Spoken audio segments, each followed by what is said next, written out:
ug mao ni ato ang latest weather update para karong adlawng Miyerkules. Ang amihan o northeast monsoon mao'y padayong nakaapekto diha sa Luzon area. Ug ang tail end of frontal system o shear line mao'y nakaapekto diri sa Visayas, labing na ang eastern portion. Ug padayong tang nagmonitor aning low pressure area nga naa diha sa southern boundary sa ato ang PAR. Ug sa ato ang latest na data nahimutang ang sentro sa 210 kilometers habagatang bahin sa Zamboanga City, Zamboanga del Sur. Ug sa ato ang forecast aning LPA nagpabiling ubos sa gyapon ang tsansa na mo-intensify ug mamahimong bagyo sud sa 48 ka oras.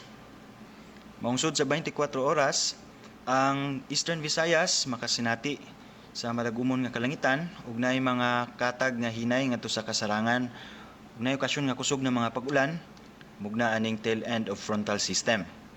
Samtang ang Central ug Western Visayas hinuon improving natong weather, dili nga nakakisdom nato ang kalangitan apan tungod aning tail end of frontal system makasinati gyapon ta og medyo mapanganuron ngadto sa mapanganuron nga kalangitan ug naay mga patak-patak nga hinay ngadto sa kasarangan nga mga pag-ulan.